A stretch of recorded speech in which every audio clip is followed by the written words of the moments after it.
Good morning, everybody. You're joining us for another Tall and Short of It race companion. I'm your host, Justin. And I am your co-host, Aaron. Welcome back for another race companion. It's been a little while, but should be a fun race today. Well, now that we're off of our summer vacations, we can get back into swing of things. We are at the Styrian Grand Prix, the second part of a triple header here. Hoping for a good race today. Oh, absolutely. And we've got a good and interesting kind of starting positions for everyone. We've got Max, who was the only one in the 103s for qualifying times. Lewis would have been third, I believe, but Valtteri, who is in second with his finish for the qualifying, had a 3-grid penalty from spinning out in the pit lane earlier in practice sessions, so he is bumped back to 5th. So we have Max 1, Lewis 2, Lando 3, Sergio 4, and Bottas in 5th. But the AlphaTauris have also looked really strong. Gasly is right there in 6th. Really good potential for him to have a good race as well. Yeah, he was one of the drivers I was really excited about from qualifiers, seeing him a little further up the grid than normal. So I think Pierre is going to be a driver to watch for this race, as well as Lando Norris. Obviously, those are my kind of young gun, not top team drivers to watch as usual. Honestly, I thought Yuki had a powerhouse of a day, like for qualifying, I should say. Like there's something super exciting about I'm gonna say it's like a bit of a vindication, honestly. Like, okay, all these times that he like put it into the wall, had to start here, like had this mistake. He has caused 3 red flags in qualifying. And right, but like you give him a weekend where he gets all the way through, and you know he's up there with the best of them. So I think that's clean. I think that's super exciting. So whatever that move has done for him, it's obvious the team there at AlphaTauri is doing leaps and bounds to help make him feel comfortable in the car, in the team, with the AlphaTauri guys. So yeah, Yuki like really putting it all together so far this weekend. I'm looking forward to see what he can do in the race here as we get into this formation lap. We got Constructors' Championship points on screen. Red Bull 1 at 215, Mercedes 2 at 178, and McLaren Mercedes at 110 for third. Yeah, so it's still very much a race for first and second between Red Bull and Mercedes, but McLaren is like gaining a strong hold of that third place position. It might end up turning, and I think we had mentioned this before the season started or at the very beginning of the season. It looked as though we might have a little competition between AlphaTauri and some of those top teams. I could see AlphaTauri pushing up and competing with Ferrari for 4th, honestly. So we'll have to see how that continues to go. But some good performances here where Ferrari looks to be struggling again a little bit, similar to the French Grand Prix, could be big for AlphaTauri there. Yeah, if we can get some spots jumped up the grid, I think this is going to be a good day for them. Absolutely. So we've got everyone lining up into their assigned formation boxes. Lights are going to be going on and out in just a few seconds. So the stewards went and Valtteri pulled up in the P2 position, and the stewards had to go out there and smack him on the butt and say, nope, get out of here, Valtteri, come on. And there's the lights out. We've got Max getting ahead, hanging ahead. Sergio trying to push past Lando, but couldn't quite get there. Valtteri right on his tails, though. That top 5 is breaking away. Couple of cars going out. Is it just me, or is something's happening? Something's happening to Gasly. Something happened. Oh, he's dropping through the field. Oh, so I think. Oh. I think Leclerc and Gasly may have made contact, which dropped back Pierre, and he is now back down in 19th. No. Ooh. Was that a spin from... That was one of the Haas cars? No, it was Giovinazzi. That he spun out from contact with Pierre. Okay. I'm blind. So, I am not really sure what happened there. I need to see a replay, but once things settle in, I'm sure they're going to show us a little bit more. Yeah, for sure. Max got away really well. He did. Norris. Yep. Leclerc going into the pits already because I think there's going to be a steward investigation into that contact. I think Leclerc hit Gasly and caused him some issues. We see one of the Haas's taking it real wide there. Emergency lane. Danny Ricks is making moves though. He is up into 9th. He's trying to get up to Lando. 9.7 second pit stop for Leclerc, but that's just because they had to put the new front wing on. Right. Well, that's good that that's all the damage was. I'm glad that he can get back into the race, although that might be the end of the day for him. Or damn near close to it. Yeah, it really depends. Yeah, oh, there's Pierre. Yep, he got fucked up. Ah, man. Ooh. He's out. Oh, Pierre. Man, I caster cursed at him. We definitely did. That's fucking... oh, gotcha. I think as far as I can tell, I think the front wing of Leclerc clipped Pierre Gasly's car, took out his back left. Oh, that's tough. Max has the fastest lap, though. We'll get back to everyone who's in the races. Pierre Gasly out after lap 2. Well, lap 1 for him. Well, it looks like... okay, did they stop the pit stop, or are they just not counting it anymore? Wait, because they were counting like the time in the pit stop as though like he was going to get back out into the race. They were. It still says in pit, but he's not coming out. Okay, gotcha. No, it looked like suspension damage. Yeah. That's a rough one for Pierre. He is in the garage. That's done for him. Okay, cool. Sad to see. So what do we got going on in the race? Well, we just got a radio message from Lewis saying that he thinks something clipped his car and that he thinks he might have some damage to his... I don't know if it's his front wing or if it's his tire. I'm not sure exactly. Gotcha. But I didn't see any contact. I think it might have been maybe a piece of debris from one of the cars further back, from a front wing possibly, that maybe he hit. That's the only thing I could think of. But going back to the start here, we've got Max got a really good start covering off Lewis. Sergio really had a shot on the inside of Lando, but Lando fought to hold on to that place pretty hard. So he went wide to defend it. Yeah, well, he got forced out, I think it looks like. But he did what he needed to, and everyone going a little wide. So here's the view from Leclerc. Yep, Leclerc's front wing clipped Gasly's back left. So that's why Gasly, I saw him falling back from that. Gotcha, because the tire puncture. And then Gasly, because his tire was so jacked up, couldn't control his car and ended up going into Giovinazzi. So I think they will call it a racing incident between Pierre and Antonio, but between Leclerc and... that's a racing incident. But...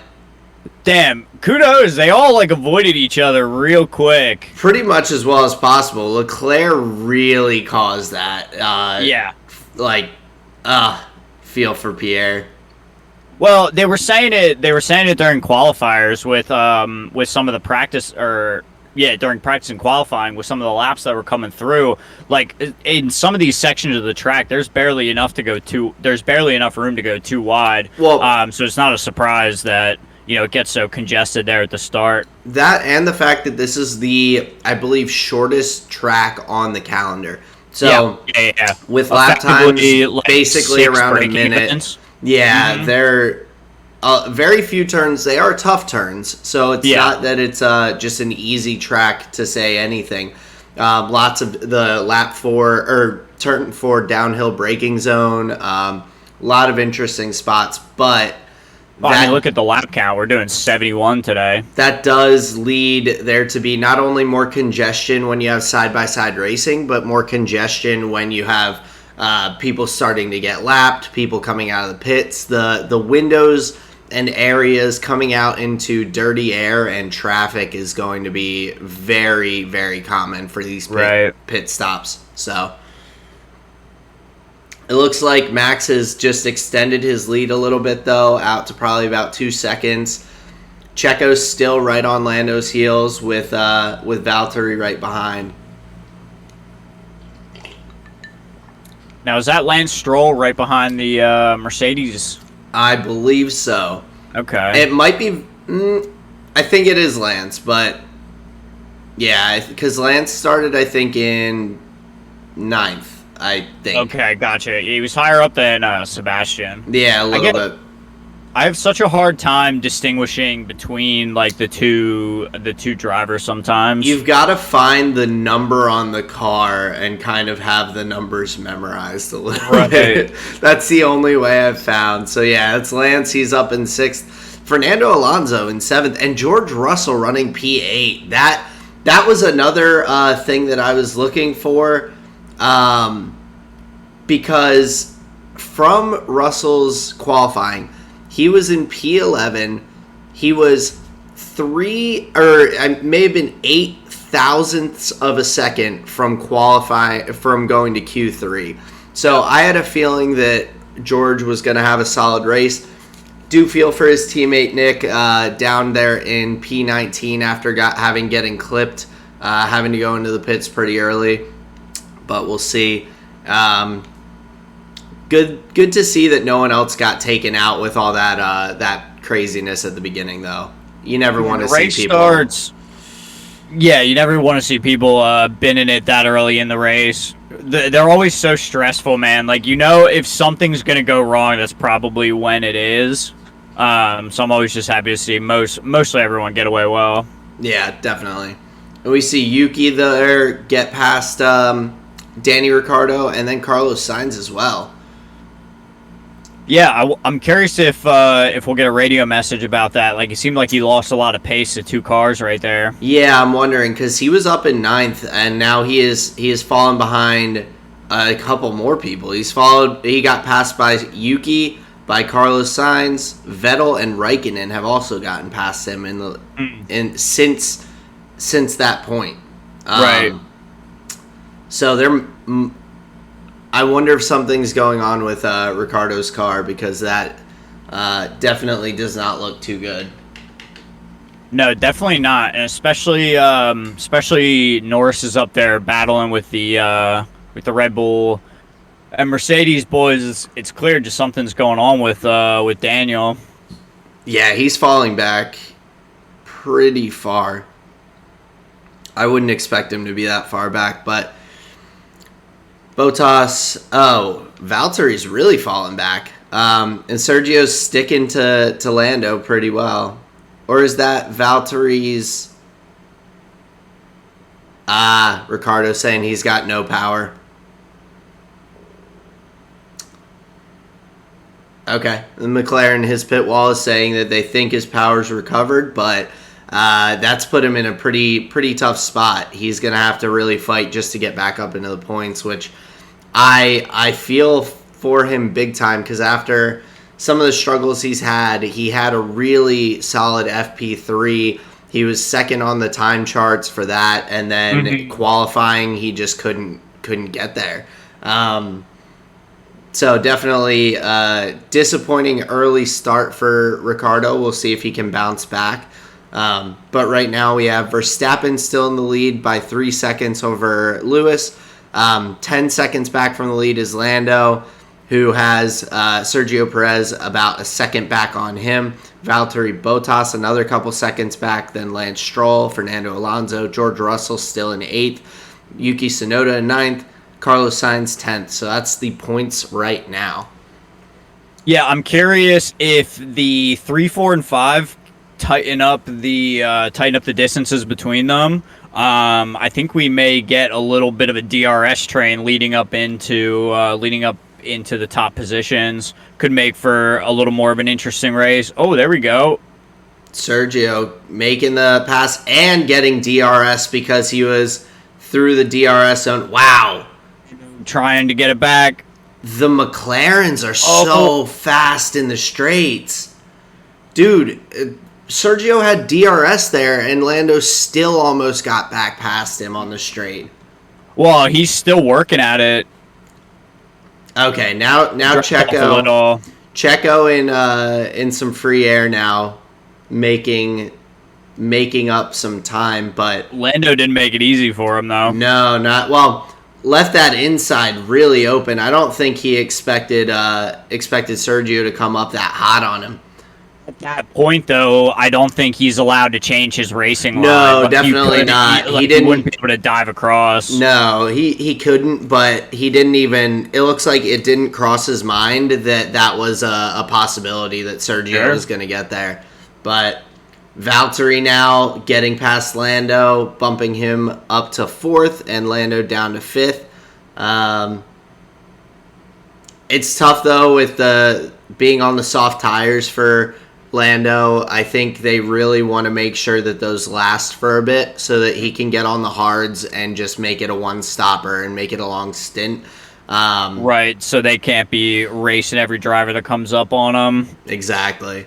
But right now they're showing on the screen Sergio 10 seconds back from Lewis, which is a long ways, but he's chipped a couple tenths into that so far. We'll see if he can kind of reel it back in. Max has a solid 3 second gap behind him to Lewis.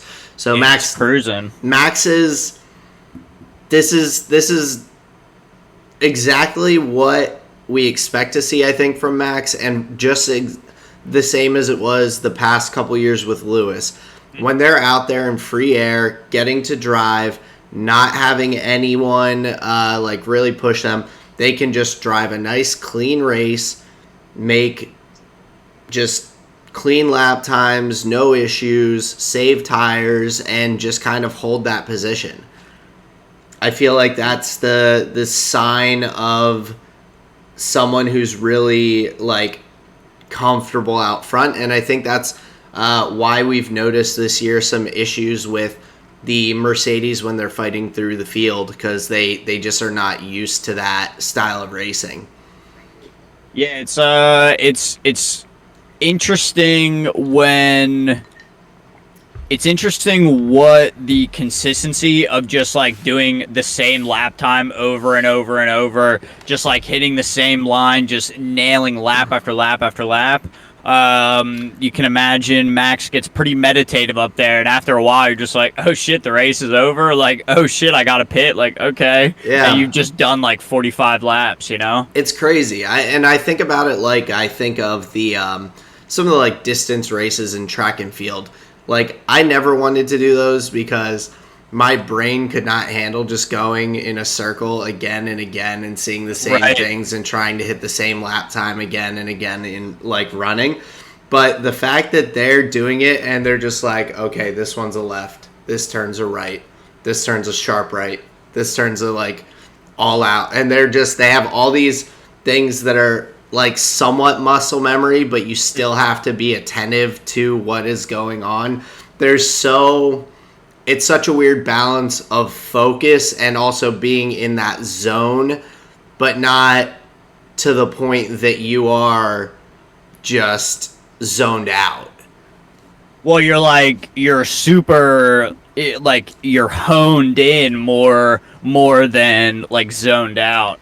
I think what's interesting though is they still have they still have all the engine modes. They have the turn the this thing, boost here and NOS here and fucking windshield wipers and all that kind of stuff.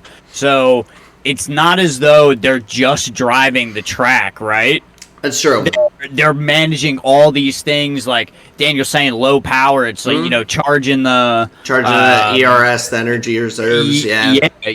Hitting the DRS, worrying about pit time, is worrying about the tires. Like it seems like the job is so intensive. Like the grinding lap after lap withstanding, like they're still it feels like they're managing so much even during that lap, not just the left and right in the gear changes. Well, I think that's kind of like my point with it too, is the fact that it's like they have all these things that they have to be focused in on, but like you said, definitely can probably feel pretty meditative out front, just hitting lap times and just going through, and like, not that they're just going through the motions or anything, but that they're just like cruising, like doing what they need to do, but still have to be, I mean, they're still hitting clutches, downshifting, upshifting. There's still a lot going on, but they're still just, it can kind of get into that kind of zone. Damn, what a little like microcosm of the weekend. You have Hamilton chasing Max and Valtteri just chasing Perez in these like two little like isolated battles. Yeah. Just fucking the Mercedes forever chasing the Red Bull. I don't know about forever, but this season it seems like that is that's what it feels like. It does feel like that this season, but we see Sergio's getting a little bit further back from Lewis, dropping half a second. It looked when he first got past Lando that he was going to be able to make a run at him, but he is slowly creeping back. Lewis is still putting in good lap times. Valtteri staying just a little ways back from Sergio, and Lando looks like he's comfortably there in fifth. Battle for seventh, we've got 6 different racers because there's a weird little DRS train here in the middle with Alonso leading it, George Russell right behind him, Tsunoda in 9th, Sainz in 10th, Vettel 11th, Raikkonen in 12th, and they are all in that little train. Where everybody, when they're hitting the DRS on the straights, could overtake, and then like a leapfrog thing going on. Except for Alonso.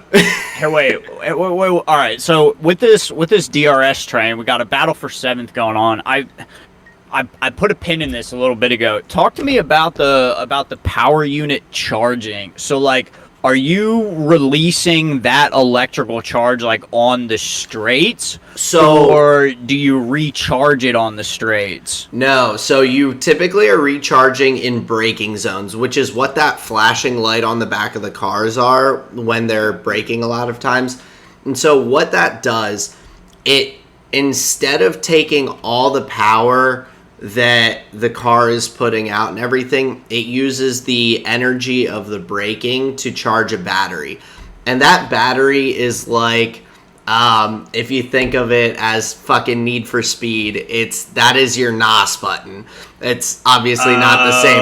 Okay. But you charge up this extra battery, and then when you are using it, like that's what you'll hear the team radios, and they're like, okay, time to use the overtake. The overtake is that button that you use your electrical charge, and it pushes you forward. So the goal is, if you're going to use that once you've charged it up and taken the opportunity to do that, your goal is to get past the person like that you're trying to get past, and then because you are in the cleaner air or you're ahead of them, you now all of a sudden can defend and slow things down a little bit to charge that battery back up so that you have that overtake again when you need it. But you don't, a lot of times you'll see them use, which happened, I think, in Bahrain or wherever it was that Max tried to make the move on Lewis and couldn't get past him and went off track. Like, he used all of his energy reserve, like, trying to give that extra boost of speed to get past him, and then all of a sudden he didn't have that. So that made it tough for him to make another shot at Lewis for the rest of the race. Okay. Yeah, so the energy reserve, it's primarily gathering energy from the braking and like kind of transferring that energy into a battery.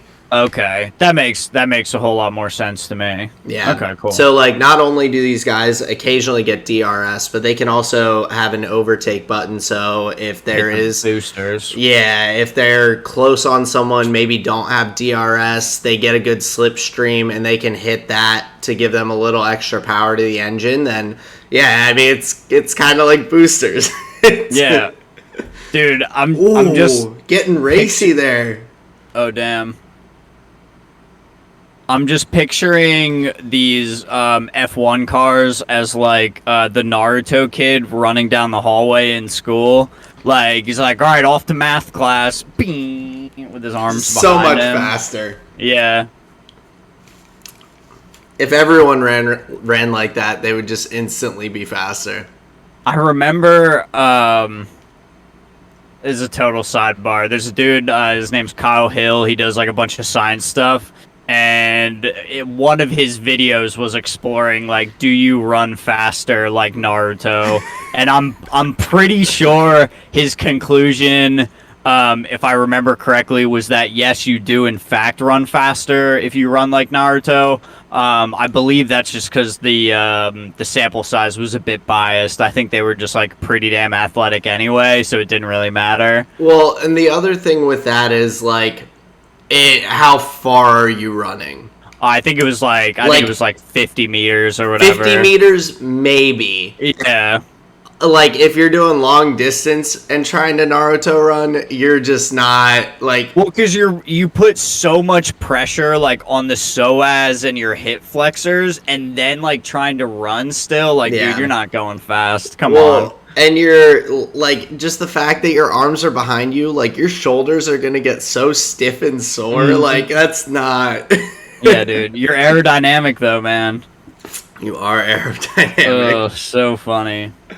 Anyway, back to the race. Lewis Hamilton with his Naruto boosters on. Well, we've got Max and Lewis on 24 and 23 year lap-old tires. Endurance championship. So no one, it looks like the Red Bull pit crew is not even thinking about it yet. But I would not be surprised to see Checo come in first for the pit because he is on the softs where Lewis, Max, and Valtteri all got to start on the mediums. Sergio was really having some trouble finding some good lap times during qualifying and during the practices. He was having some struggles, so they put him on the softs. So his soft tires are getting pretty old for what they're looking at.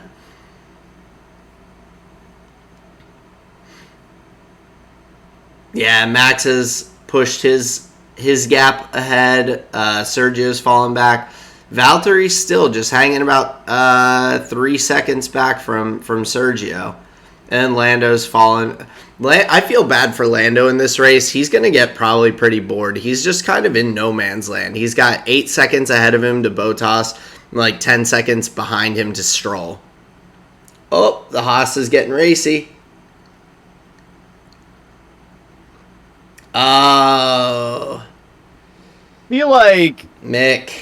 I feel like that's probably not the move. It's not. Oh, he flat spotted that tire bad. Mick with the front right.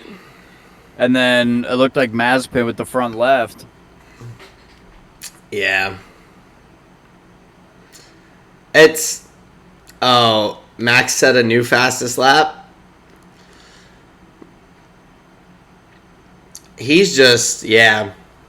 Well, and he's even extending that lead. Like it's grown by like a second and a tenth. Yeah. Or second and like 5 tenths. And I think the biggest concern is soon Max is right now, he's lapped Latifi. He's about 5 seconds behind lapping Schumacher and Mazepin. So like if I don't expect him to lap them this turn or this lap, but in the next like 3 or 4 laps, he'll be getting past them. All of a sudden, Max is going to be hitting traffic, which could pull him back to Lewis a little bit.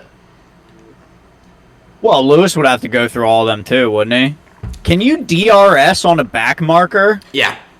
Dude, that's so funny. Yep.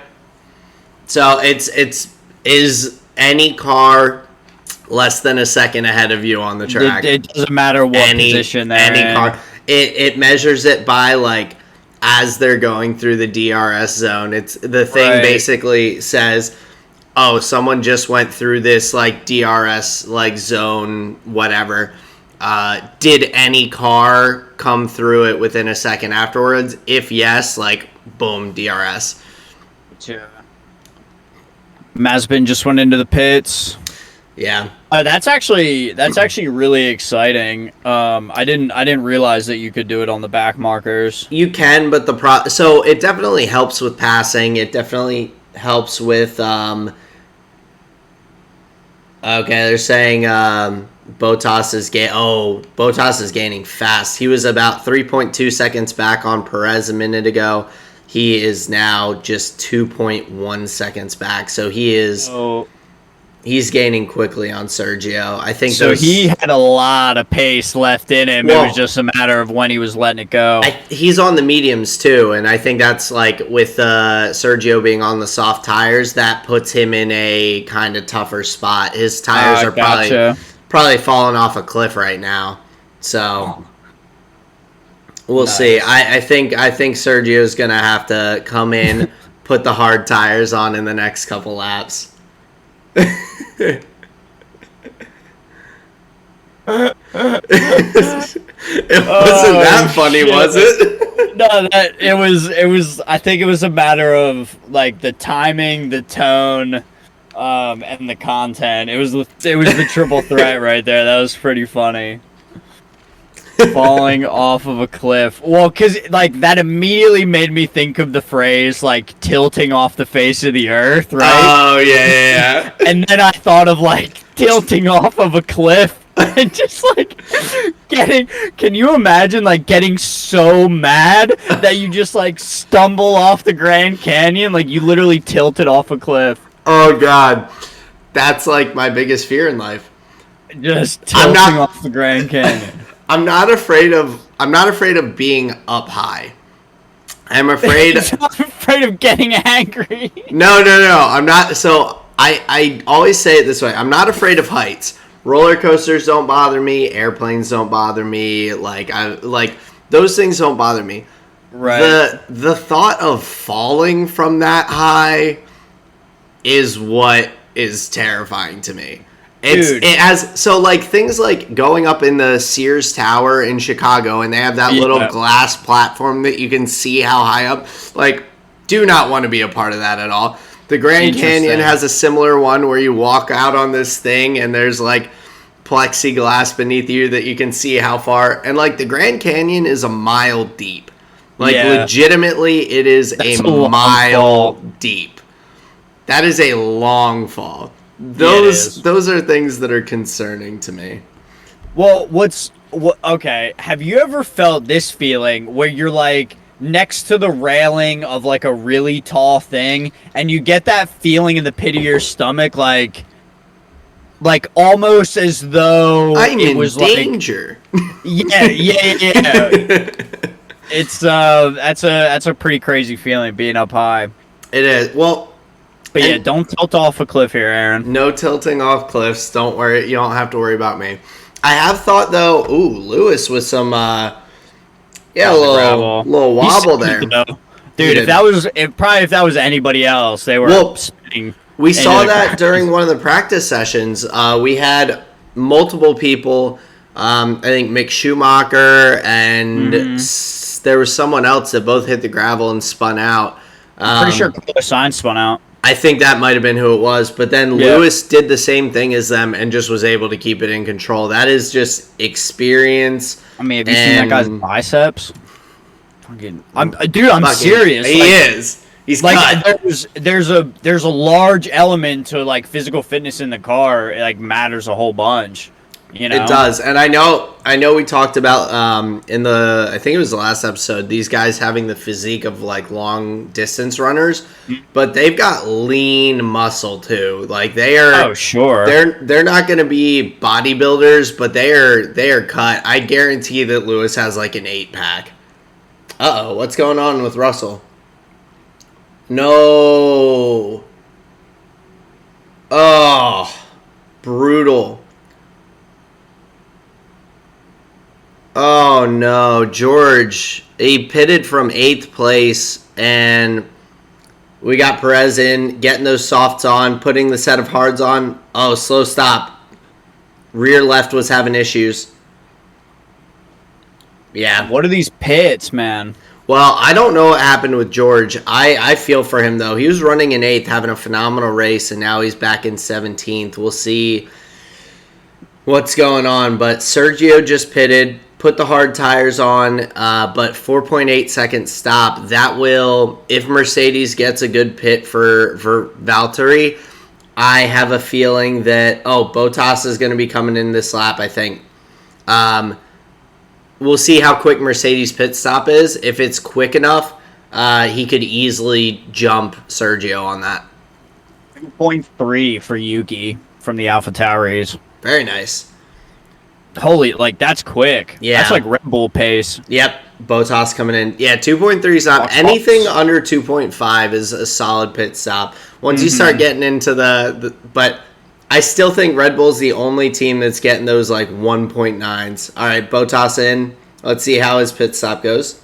Here we go. Hard tires no on. Problem. Oh, that was quick. That was like 2.2. Oh, 2.6. Nice. I think he's gonna leapfrog Sergio because of that. Yeah. Yep, I think you're right. Yep. It's gonna be tight though.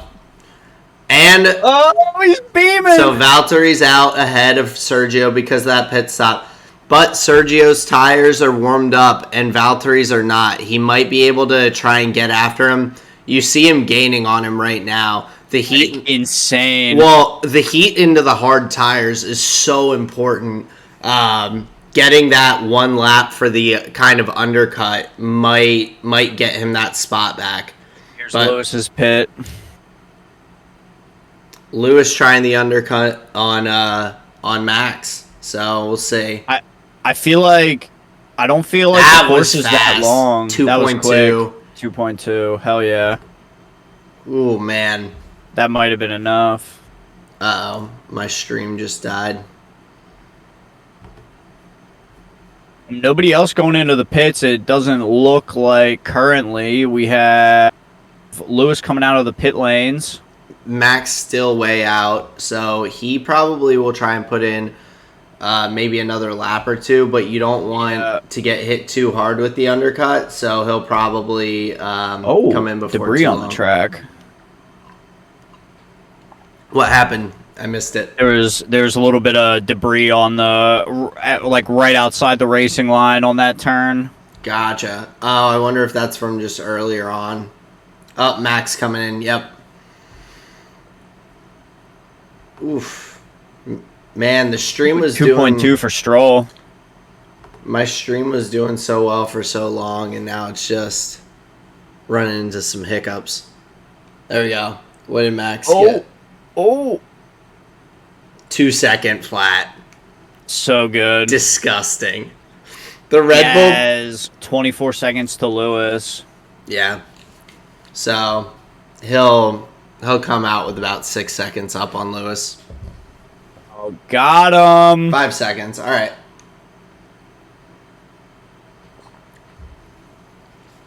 I feel like that is where we've seen Red Bull like lose out sometimes, like more than on track. It feels like, and not like even in the pits, like their pit stops are so fast, but sometimes what it feels like is that they lose on the pit strategy, right? So yeah. I'm happy to see in these last couple of races, even in the one that Max at Baku where Max crashed out, even the pit strategy in that race was great. I don't think it had anything to do with anything they did. What are they showing in Russell's pit? My stream froze. I think they were just showing like an issue that was going on. Yeah, what took so long with it? Did they say? I can't hear them too much. The left rear on Sergio's pit stop. The left rear that was almost like a Valtteri moment. Right. Is there an element to where the tire that's getting warmest on a track, like the tire that's taking the most load, would those bolts, like, could they melt? Is that what's happening? Or not melt, are they like softening? There's probably a small part of that because the brakes are getting really hot and that is right there together. Like you see at some moments when the cars stop after going, especially on braking heavy tracks, like their brakes will literally catch on fire. Like we've seen that before. And so crazy. With things like that, I don't think that's as much of a concern as just sometimes these guns, the idea is you're fitting that on and having it immediately start going to get that bolt off within like 0.2 of a second. Sometimes if you just don't, if you put that on and it doesn't mesh right, it's like when you try and screw a screw in and sometimes it just kind of bend. You know how like the little crosshairs will sometimes like bend and warp because of it's either you don't have the screwdriver fitted quite right or like whatever it is. I think it's more a situation like that.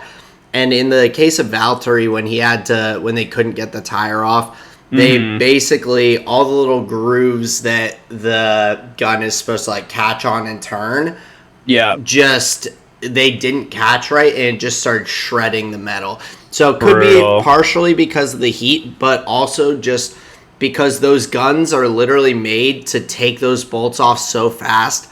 They have such high RPMs to just take the bolt off that it's like...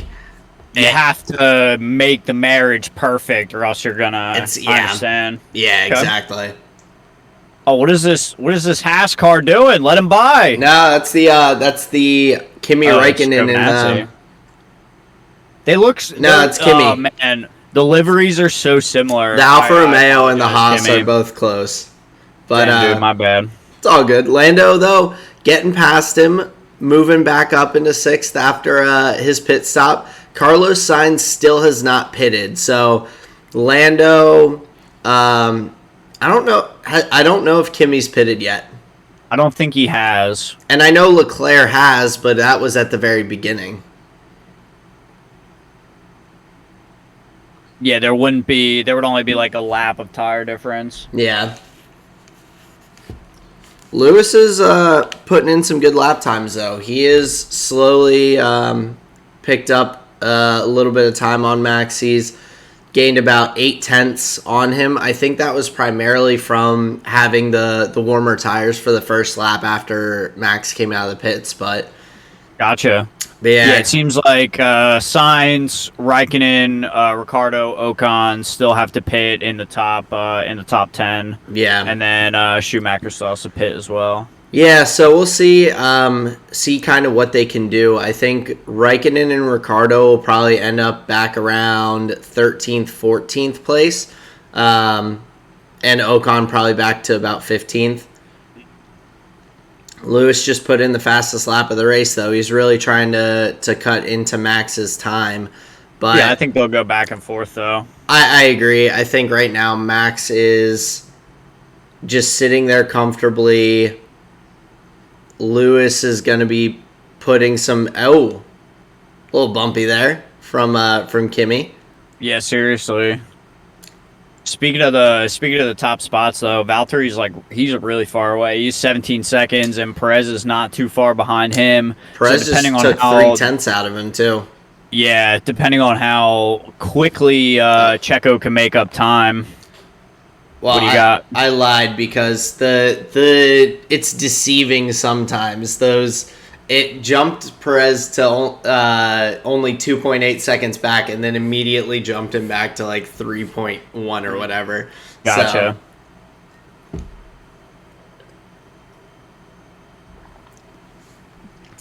But yeah, let's see how Sergio can potentially gain. It's going to be tough. Max, I think, is comfortable out front, and I don't see, barring any unforeseen circumstances, Max is probably going to be able to hold that lead pretty decently. Yeah, I would agree. But Valtteri, 17 seconds back from Max, 13 back from Hamilton, with Sergio 3 seconds back from him. Oh, and we just saw, I missed this, but Carlos Sainz jumped Raikkonen and Norris up into 5th place. Or was he? No, he was there because he didn't pit yet. Yep. Okay. Correct. I remembered seeing Leclerc behind the Alfa Romeo and McLaren, and I think in my head I went, oh, Sainz jumped Alfa Romeo and McLaren when really no. Well, we do have that possible here. It looks like we have at least 4 cars in a little DRS train here. Yeah, definitely. And what's Hamilton saying? Do I need to manage more? I might be a smidge behind you, I think. Gotcha. I'm on lap 36. Lewis just came on the radio for me. Gotcha. Okay. I'm gonna hit the live button and hope that it doesn't mess up the stream. Sure. See if what it do can we got get me going back on? to live. There we go. I'm on board with Charles Leclerc. Hell yeah, that's where I'm at too. Started 7th, now 9th, dropped back 2 places. We're on lap 36, about halfway through the race here. We have Max 1, Lewis 2, Valtteri 3 if you're just joining us. What's the... Oh, man, I was hoping that was the overtake difficulty. That's my favorite graphic. Your favorite AWS? Yeah. With the overtake difficulty showing how many laps. Because, like, that's the math that I can't do in my head. Like, obviously, these people that are looking at all the numbers, like, there's a story that's told by all those numbers, right? Like, This person is catching up on this person. And if you do the math, it's going to equal out. Like, to if about they this keep many catching laps. up on this pace, like, yeah. This pace, right. And so, you know, if you understand the numbers, you understand the math, you can get the story that's told in the green ones and zeros dripping down the screen, right? Yeah. But me, just a little smooth brain here. I need the AWS graphics to tell me how racy these racers are. I need a couple absolutely. more years. I think the one that I really want to know what it means is the damn graphic that says, like, the percent, like, who is getting the most performance out of their car. Like, that They usually show in practices and qualifying where they're like, this person is 99.5% on braking and, like, this on turns. And, like, I'm like, how do they... I just want to know where those numbers come from, because I think they're so interesting to see who is getting the most out of their car, who is driving their car closest to the limit. But, like, how do they tell that? Because, like, how do you say that this is what this car could do in perfect conditions? Right. And then this is what the car is doing now. Like, how do you... That's what I wonder. So, what are the factors that they consider? It's like... They do, like, braking, acceleration, and, like, cornering. Something like the car.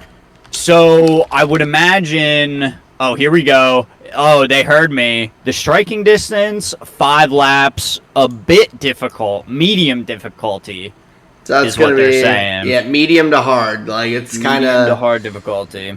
Yeah. Yeah, I think you're right too. Sarah, my co-host here, my co-host here, was saying that Valtteri's likely gonna have to come in for that shredded tire that we got the replay of. Good eye from her. Oh, what's going on here? Oh no, George. DNF. That is brutal. Man, I caster cursed multiple people now. I'm fucking bummed. I talked about how close he was to being into Q3. I talked about how I wanted AlphaTauri and Pierre to have a good race. I need to just shut my damn mouth. Dude, that's the problem with analysis, bro. I just, like, there are these young guys that, like, are good drivers, and I want to see them perform even though they're not in the top cars. And it excites me because it's like, I mean, the Ferrari, McLaren, Mercedes, Red Bull, those are the, like, the powerhouse kind of teams. They have the most money behind them. They have the most, like, they have the probably longest standing engineers and things like that. Seeing, like, AlphaTauri, who is the sister Red Bull team, former Toro Rosso, and then Williams, who used to be a phenomenal team but has really not been performing well. I just wanted them to have the opportunity. And Nick Latifi as well. Like, he has not performed poorly. He just got kind of screwed on that first lap with all the Pierre situation. Yeah. Well, and that goes to, you know, the qualifying position being so important, where that is the bout that you're locked into when, you know, you can't qualify higher than, you know, these back positions, because like, George was up in P11 and, like, no, I know, but for Latifi, like, you just start at such a disadvantage having to fight through 15 other cars being around you, you know, your mom stomping on your grill, like, it's just... And then to get knocked by another car in the first lap and, like, already being in a bad position, being put in an even worse one is definitely rough. And at a certain point, like, you can only do so much. Like, it's not like you can press a button and, like, squeeze your car, you know, like, you can only get out of the way so much. So yeah, rough day for the Williams drivers, and yeah, I think you're right. It would be encouraging to see them as a team start to climb up the grid a little bit more, but even more encouraging when you see such strong results from a young driver in a less than superb vehicle. You think, like, oh, this is what dreams are made of, right? Yeah, it really, absolutely, it really makes you wonder, because, like, George has been able to perform so well in, I mean, last race in France, he finished P12. Like, that's a solid race from a car that, in most cases, is a back marker. So, seeing him be able to do that, and also seeing Valtteri's struggles this year, Mercedes hasn't decided their driver lineup. I do have a feeling, though, that Lewis does not want George Williams in the other Mercedes seat right now. Doesn't sound like he does. From everything I've read, everything I've kind of heard, it seems as though, getting a little racy here. Kimi got past Leclerc, and then Leclerc gets right back past him with the DRS zone. He says, no thanks. But... all right, and Sainz is in the pits now, so he'll be letting... the Ferrari pit time. I'm curious. Because we've had some... That was solid. 2.5? Pit stops 2.2. That's a really good pit stop, yeah. I would agree. Max Ricardo putting in the pits. Max putting in fastest sector, too. Oh, that was a good pit stop, too. Good on McLaren.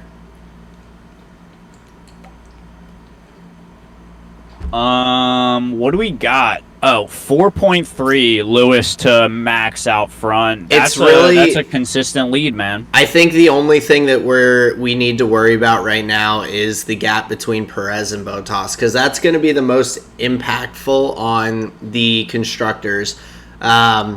It's that difference. I mean, with Max in first and Perez in fourth, there's basically going to be very little change in the actual constructors' standings. But if Perez can bump up to third, then they will be able to push that lead ever so slightly further out from the Mercedes.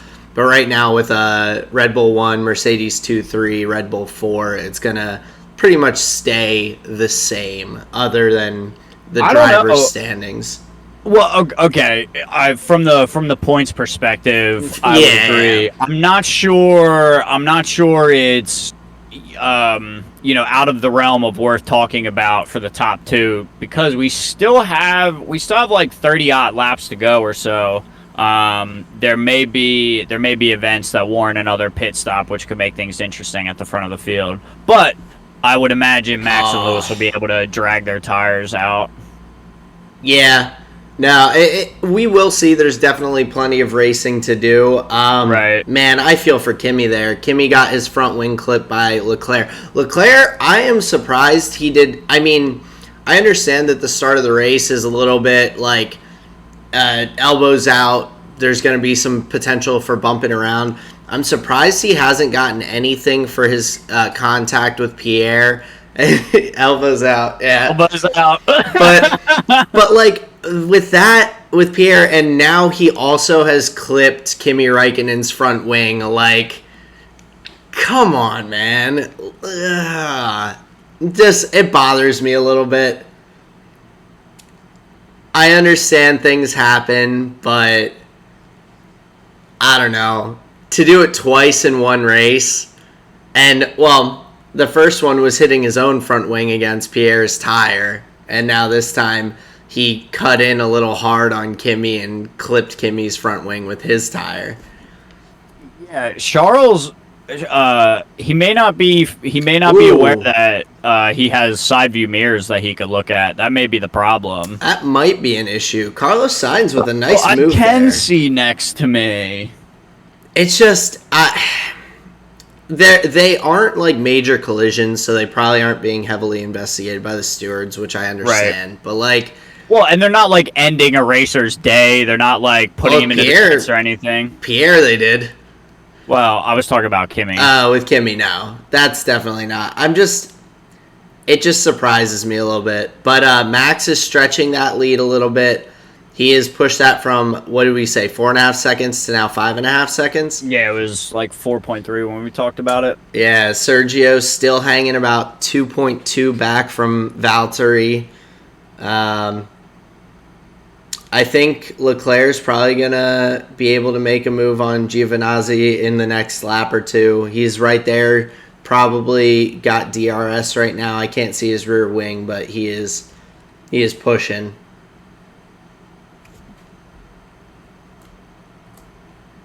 Dude, Giovinazzi seriously looks like he is the forever lead on like a vampire soap opera. He just needs to open his own little pizza shop or restaurant. I would 100% love to visit it in Italy. He is potentially just because he's like, Italian doesn't mean he has to have a pizza shop. But dude, he is the most Italian-looking person I think I've ever seen in my life. He is very Italian-looking. That's putting Italians in a tiny little box, though. Saying that the most Italian of you can only make pizzas. Or a restaurant. An Italian restaurant. Probably make some bomb food. That's... And not just Italian food, just food in general. Not only do you have to have a restaurant because you're Italian, but you have to have food. Not just Italian food, food in general. I think it's just that's like when I see someone of a different ethnicity than myself, the first thing I think of is how good the food is from that place. Gotcha. So you're not... I understand. You're thinking with your stomach, not with hate. Like, exactly. Like, Carlos Sainz, like, the food I had in Spain, his family probably has a great homemade paella, man. Like, it's just... Sure. Like, George Russell, his mom probably makes a dope beef Wellington. Like, these are the things that pop into my head when I'm, like... Gotcha. I am 100% thinking about just the international foods from everywhere and how good it is. I'm like Yuki. Like, they asked Yuki in an interview early in the season, like, so what's, like, one of your favorite parts about being an F1 driver? He's like, oh, the food is so good. Yeah.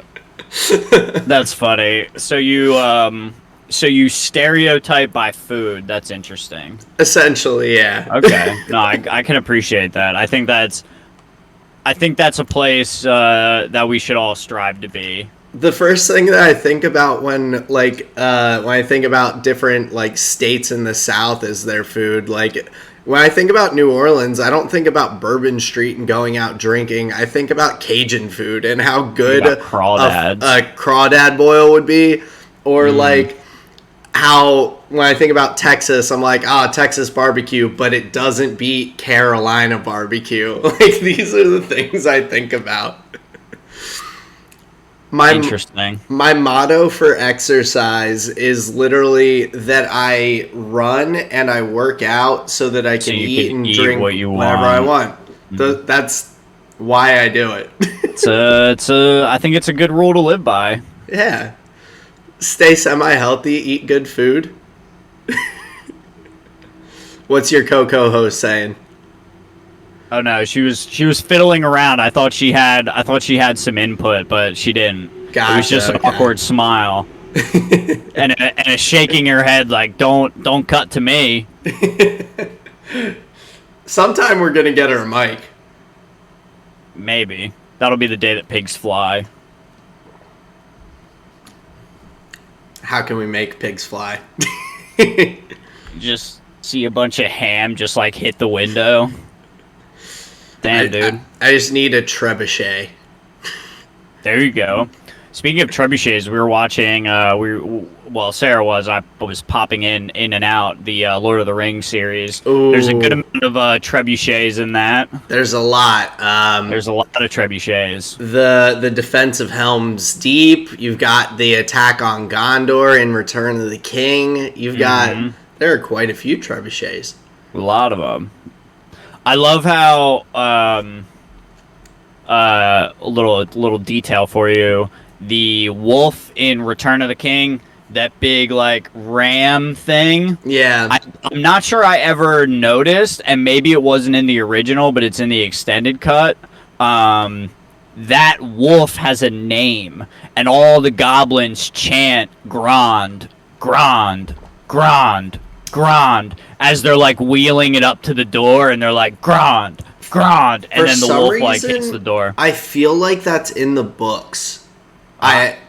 Because when I read those, I was like 10 years old. Yep. Probably not something that a normal 10-year-old should be reading about, like people being like sliced up with swords and stuff. But I have really well written books. A point on that, but I don't think the Race Companion is the place for a deep dive on Lord of the Rings. That's fair, but yeah, to get back into it, right now Lewis still has the fastest lap of the race. We've got him 6.6 seconds back from Max now. So right now, Max is just stretching that 4 lead. Seconds, yeah, 4 seconds slower than what we talked about last. Yeah. So here we go. Oh, who's locking up? We've got Seb locking up. But just being able to stay ahead. Gonna get some vibrations though now with that flat spot on the tire. Up, and Leclerc making the move on the next. He just needed a little extra space. Yep. Look at him. Well, and also that's a bad one too. Yeah. And Leclerc's also, that was a second time, because that was after Leclerc passed him too. Mm-hmm. But we've got Seb's gonna have some rough vibrations, but he's on the hard tires too, and Leclerc was on the mediums, so I expect Leclerc to have a little better pace. But look at 8 through 11. That's like a 4-car DRS train if everyone can get like that little. Yep. I mean, Leclerc's already within DRS, and Tsunoda's pretty close to Alonso for it too. Yeah. Lewis he is now continually losing tenths of a second every lap.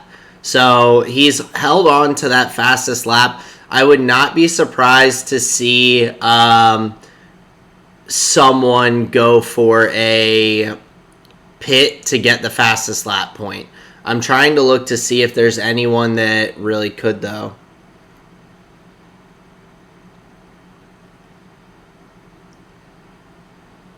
Okay, Max is getting some vibrations, it sounds like, but it's from running on the curbs a little bit.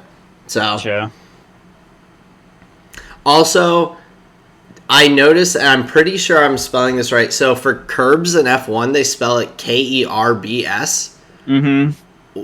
Why? Do you know what the difference is between that and like how we, or is it just like that's how they spell it? Curb, like CURB is like that's a verb, not a noun. So CURB is to like stave off, to push to a later date. Gotcha. So like I've always thought that like when I'm parallel parking my car out on the road here, right? Like that curb would be a KERB, I'm sure. I always thought it was CURBS or like that. Interesting. I'm pretty sure is a verb. If you look up the etymology of it, I believe they would have two different origins.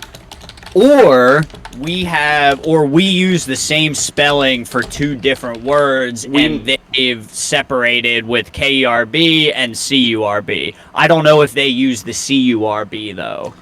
So CURB, I just Googled it, is the American spelling of KERB. So we have, okay. It's like how in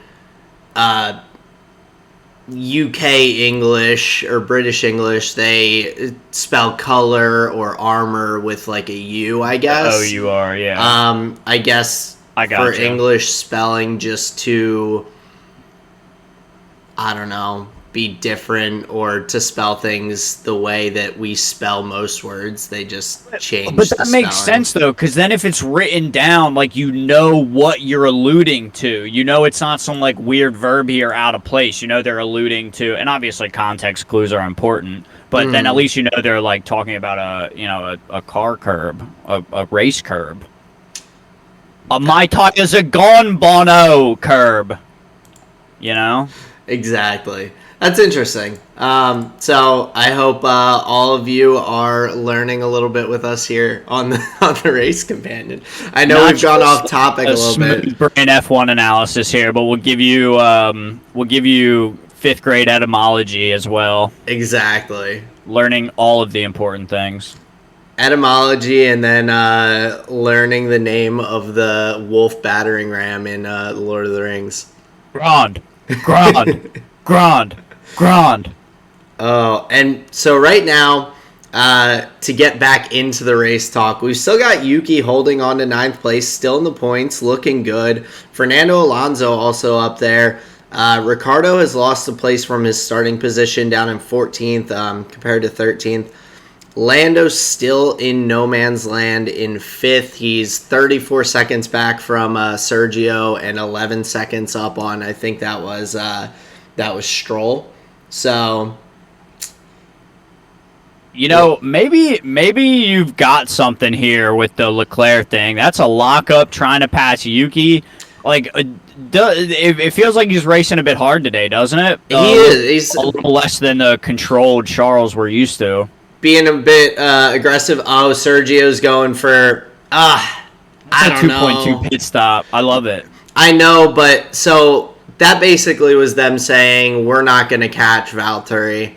They just said we're not. They probably know better than we do, right? I know, but they were only 1.5 seconds back, so that's a little disappointing. I understand it. Norris though, which is I think reasonable. No, and so I think they must have seen that he wasn't gaining quick enough to be able to get him for the end. So they're going to try and take that fastest lap point away from Lewis so that they can give Max a little extra on that lead and also keep Sergio and the team a little bit closer with Mercedes there. So let me look at this. So points. I'm going to look at, so. Wait, what are you getting a reference of? How many points you get per position in F1. Per position? Yeah. Oh, it's 25, 18, 15, I think 13, 11. 12, 10. But yeah, pretty 12, pretty 10, close. gotcha. So I was just trying to get an idea. So right now, Max will gain 7 points on Lewis if Sergio can take away the fastest lap. And then Valtteri will only be 3 points ahead of Sergio. But if Sergio gets the fastest lap, that's 2. So overall, Red Bull would gain with this. If Sergio gets the fastest lap, Red Bull in the constructors gains 5 points on Mercedes. Max would gain 7 points on Lewis in the drivers' championship. Gotcha. So, okay, so this would actually be a creating day. It's a net positive for Red Bull, even with the first and fourth, just because that first position going from first to second, that 7-point jump is pretty significant compared to going down the chain. It's like 3 points different, 3 points different, 2 points different, and kind of works its way down. So Yuki dropped back to 10th, though. Fernando Alonso, Charles Leclerc got past both of them up to P8. So the Ferrari might actually gain a tiny bit on McLaren, with Ricciardo just staying out of the points there. And not just from a championship perspective, but we also have Carlos Sainz making decent shavings in the direction of Lando Norris. I'm not sure with so few laps to go. I'm not sure it'll be able to culminate in a position gain. But just on pure pace, he's gaining a couple tenths here and there. Yeah. Which is I think just another footnote in the happy to see Ferrari doing well again book, right? Definitely. I think Leclerc in 8th, Sainz up in 6th. It's a pretty good day. After that tough, and I mean, I know I've harped on Leclerc bumping Pierre at the beginning and everything, and taking him out of the race. But he got knocked pretty far back as well, and he has still fought his way back up to 8th. So that shows that the Ferraris have a bit more pace than we saw last week, or last race in France. Well, yeah, it was last week. So a little bit more pace from the Ferraris, along with Leclerc just driving really well and being able to make some pushes up the grid. Wow. I'm sure you've seen Leclerc's biceps. That guy can drive a car. Man can drive a car. Also, that's all that matters. Haircut and biceps. For the record, I believe it was last week as well, his brother Arthur Leclerc won the, I believe it was the F2 premier race. Damn. That's pretty exciting. It was his, I believe it was his first race win. So it was F3. So now, is their father an F1 driver or like a WEC driver or anything? I don't know. Let's see. He raced in Formula 3 in the 1980s. Sad. He unfortunately passed away at an age of 54. So 4 days before Charles would go to win the feature race in Baku in Formula 2. So, but he was a driver, and then Arthur won his first victory in one of the premier races at France last week. So, oh wow, that's exciting, in F3. Man. So, another young Leclerc who is looking to be probably a pretty decent driver. So that would be kind of cool to see. That would be, I think, probably the first sibling duo that we've had since Michael Schumacher and Rob Schumacher in F1. So, oh fuck! So Mick even has an uncle that he has to fucking hop into those clown shoes of. Yeah, Rob was pretty decent, but definitely no Mac. Michael. Or Michael. He was no Michael, but he was still a very solid racing driver. I remember watching one of the historical races that they have in the archives on the F1. I forget if it was on the YouTube channel or if it's on the F1 TV archives, but there was one race where Michael was putting in laps. I think he was racing against Villanueva, one of the other F1 drivers who is a historic great. And Rob was a back marker, and there was talk during the race on the broadcast of like, oh, is Rob gonna like try and let Michael through and hold up Villanueva to give Michael some extra? Oh, damn. And Rob and Michael were not even teammates at the time; like they were on different teams. So. And I'm pretty sure Rob just let both through because he got blue flagged and he wasn't going to be But it was just interesting hearing them like, oh, is he gonna help his brother out, kind of thing. That's funny. So, 10 laps to go. Talks of potential rain on the track. Sergio, after taking that pit stop, putting on the mediums, he was probably about 23 seconds back, and he is on Valtteri. He is now down to, I think that just said 12. Yes, it did. So yeah, he that's is crazy. The difference in tires.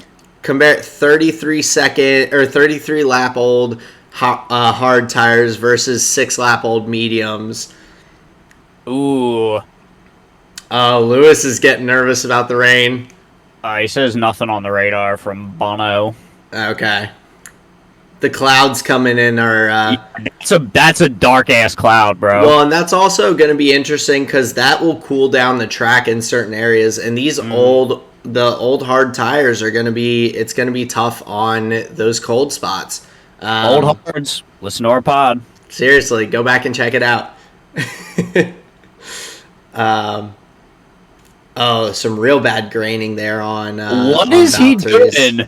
What is he doing to his tires, bro? He is shredding that back right. That is some major graining. It could be from hitting the curbs. It could be just from, I don't know.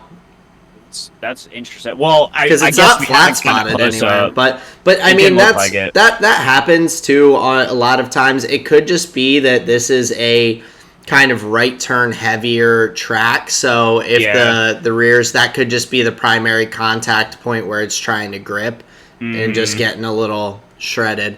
That's a good point. But I mean, with 8 laps to go, I don't think there's any concerns with those tires not making it. It's just probably not going to be super comfortable until that layer shaves off. Yeah, definitely. But with the high speed that they're hitting some of these corners at, I have a feeling that's just what he's working with until the end of the race. We got about 8 laps to go here. Yep. And Max, he has pushed it to 12 seconds on Lewis. Sergio, though, has cut it off. Yep. He was 1.7 seconds faster than Valtteri on that last lap. So dude, that's crazy. With this stop, so 1.7 seconds with 7 laps to go. He could potentially be in striking distance with a lap to go to try and pass Valtteri. So it's going to be a repeat of last weekend for Mercedes. He's going to be looking in his rear view, just getting Lewis's PTSD, seeing Max just hunting him. That's my message, like in the back of his head. It feels sweet to be the hunter, Max, as he just gets swallowed up by Checo. See, it's so funny that's like something that Toto kind of said in an interview earlier this year. I forget if I mentioned it, but Toto was like, oh, it's harder to be out in front. It's so much easier to be the hunter. He said it in an interview when they had just gotten passed by Red Bull. It was all just trying to play head games 100%. Sure.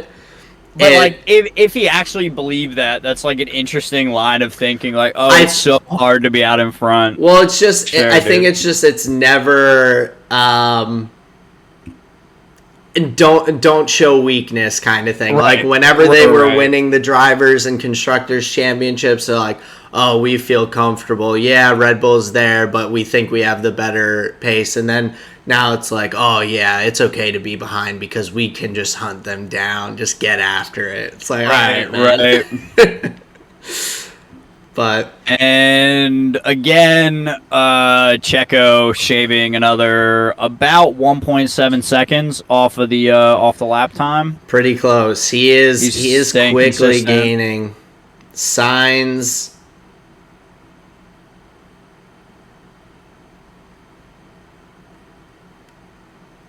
What just happened there? Was that was that Valtteri? I mean, he was, I think, unlapping himself, but still. Yeah. Yes, he just said it, unlapped himself. Gotcha. Interesting. Damn. Leclerc up there leading in the driver of the day voting. I don't know. I think Kimi and Pierre both would have something to say about that. People like a little bit of aggression. They're like, yeah, fucking pop his tires. Get after it. It's the WWE fan in us, dude. We love to see a little fucking chair smashing. It's fair. Let's see. So Sergio, 7.7 seconds back now. 5 laps to go. It's probably unlikely that Sergio's going to catch Valtteri, but he'd have to be doing some work. Yeah, definitely.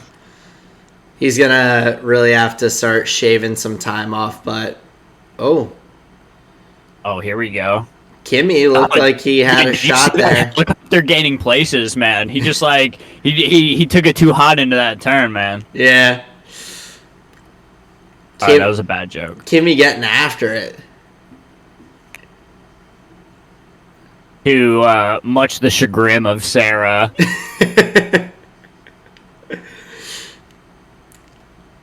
Just watching her favorite racer just disappear into mediocrity. Right there in 13th. I'm wondering what happened with his qualifying, because he really put in like some really good practice times, at least on FP3, which is supposed to be the most like likely predictor of qualifying.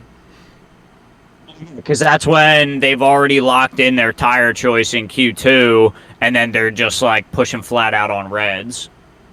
Well, no, I mean, like in first practice 3, like he was second on the time charts. Oh, you said F. Oh, yeah, not Q3. Qualifiers. No, in first practice 3 or free practice 3, he was second on the grid. So to see him start 13th and now end potentially 13th, the way it's looking right now, that's not great. Not great. Although, oh man, Perez 6.3, just shaving that gap. I don't think it's enough. I don't think it's going to be enough, but it's definitely like encouraging. He was like 8 seconds back, and he was like not pushing as much. Now he really just cut back into it. So, what's Lewis saying? Said, is Valtteri under pressure? And then they said not at the moment. That's not what you need to worry about, dude. Like, just drive, bro. He's got 12 seconds on Valtteri. He's 16 back from Max. He's like fucking checking his emails, picking his nose, like watering his garden. Like, come on, man. Another 5/10 taken out of Valtteri by Sergio. Oh, Kimi is right there. He is putting. He's only got 3 laps, bro. Kimi's putting Seb under a lot of pressure. Oh, there goes Kimi with the DRS. Effectively, Kimi and Seb, I wonder how many times Kimi and Seb have raced each other. Well, there is a, I forget when it was, there was a big accident between the two at this racetrack a few years back when Kimi was racing with Ferrari and Seb was racing with Red Bull, I believe. It was a very heated exchange after the crash out. So, similar to Russell going to choke out Valtteri? Probably a little worse. Because that Valtteri seemed pretty out of it. This seemed more of a... I'd have to rewatch the video. It's been a little bit since I saw it, but it Dude, the funniest thing about that in the interviews was Valtteri was like, yeah, I don't know what he was on about. It was his fault, so that was odd. Yeah. Just like his reaction to it was super funny. I know that was races ago. We are... Oh, no. I just saw Perez took 2 seconds out of Valtteri on that last one. Yeah, he's at 3.5 now. Okay. Wait. They're pitting Hamilton for fastest lap. But did he have that big a gap on Valtteri? 28 seconds, it looks like. Gotcha. And I think you needed like 25 in the pocket or something like that, so I think it's pretty free. Okay. Although what they don't realize is that Perez is going to do a back-to-back. That makes sense, but they really want to get him that fastest lap point and try and keep him they're in a position where they'll take half points, bro. Oh, yeah. They are Sergio is getting right on Valtteri, though. He's going to be... He gets the fastest lap having to run through all this traffic. It's going to be tough. It's going to be tough. And then he's going to be whining about pit windows and why the fuck was Stroll in front of me. Yeah. Oh. And they're going to be like, hey, Lewis, you wanted to come in. Yeah. Or whatever the fucking story is. I don't know. All right, before we leave here, I have to ask you, did you see Max's interview yesterday during qualifying? I did. Which one? The one where, like, his one right after the quali? Yeah, I did. Where Lewis just couldn't. Dude, it was so distracting. It was so distracting. And to the degree that the camera people even felt like they had to, like, pan over to him. Well, and they even had the side camera that had Lewis at the forefront and Max in the background being interviewed. I'm like, this guy cannot be out of the spotlight. He looked so unhappy during his interview, too. It was another one of those kind of rambly type ones. Oh, wait, here we go. Sergio about to get DRS on the last lap. Max coming through, though, to take the checkered flag. I feel like you shouldn't be doing that when there's people coming by you, right? He just wrecked him, but here goes Sergio. He had DRS. He's less than half a second now, probably off of Valtteri, or about 0.7 seconds. He is chasing him. Lewis... I don't know if Lewis is going to get the fastest lap, but Sergio is chasing him. Valtteri under pressure. Let's see. Oh, come on. Oh, he got it. Damn it. Lewis got the fastest lap. Sergio is right there, though. Oh, and Valtteri just hangs on. So close. Oh, man. What a race, though. Behind. That was exciting. Bro. Oh, man. I have to say that after today, I will happily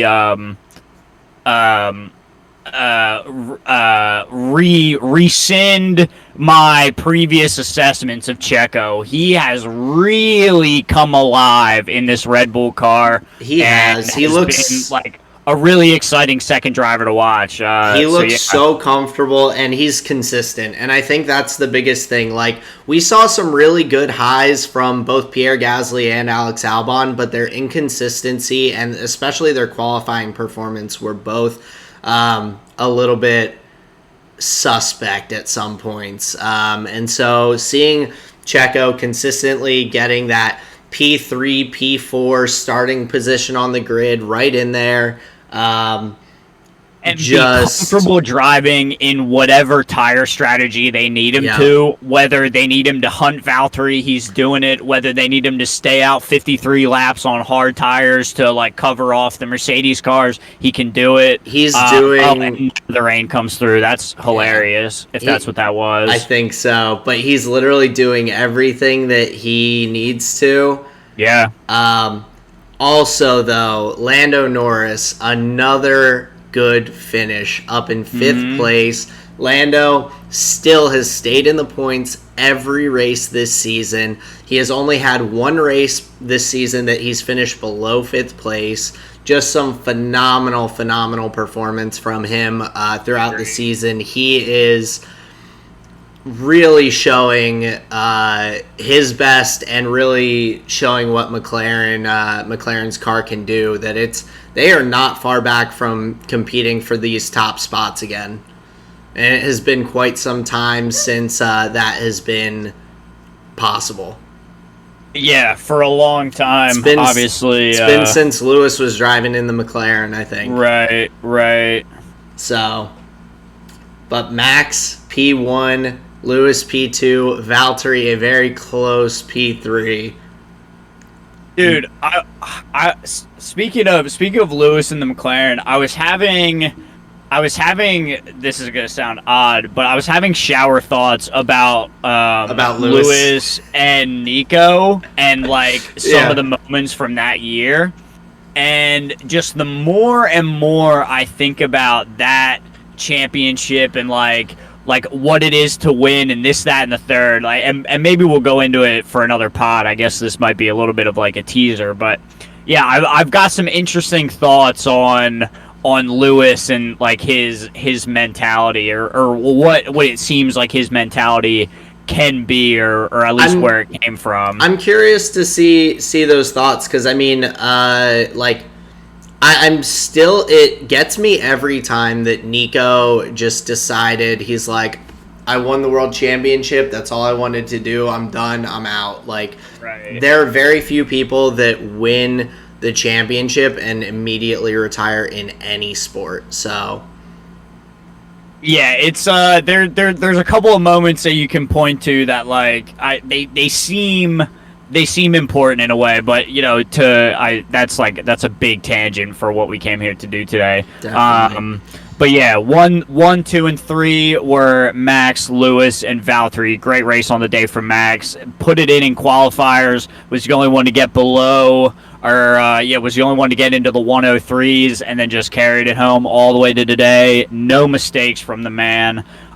Great race from Max. Really happy to see it. And Christian said over the radio after the win, he said, perfect race. And that's about all you can expect from that. Like, he raced so well. We've got a 40-point lead now for Red Bull over Mercedes in the constructors.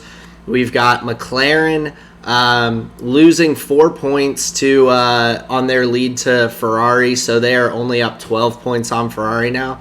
AlphaTauri solid 4th by a couple points right now. Not too much of a lead, but hopefully next week Pierre will be able to come back out and put a good race in. I am very certain he's going to be itching to get back in that car and get out on the track for more than a lap. Well, and especially because next weekend we have we're racing on the same track. Exactly. And so they're going to have he's going to have it in his head that the car's got pace on the track. He knows he can do well. He's just going to have to put it together on race day. So yeah, looking forward to next weekend. I hope to see a run it back from Red Bull, maybe get a 1-2 this time. Yeah. It'll be interesting to see what adjustments teams make for next week. If there's anyone who feels like they need to adjust their setup and everything after the full race and seeing their race pace, seeing the data and everything.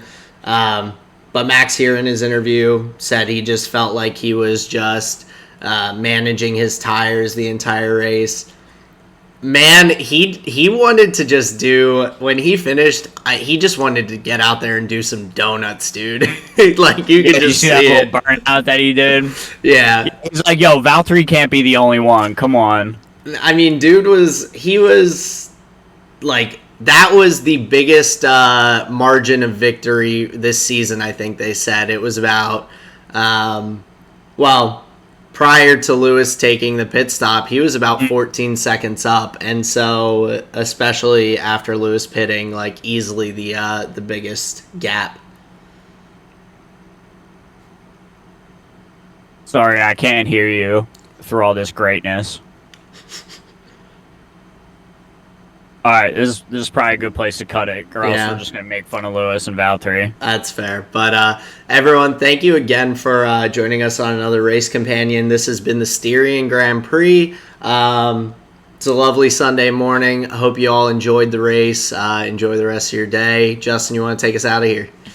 I would say come and check us out live every Wednesday, live every Thursday on YouTube for new Tall and Short of It episodes. Race Companions on Sundays for the races.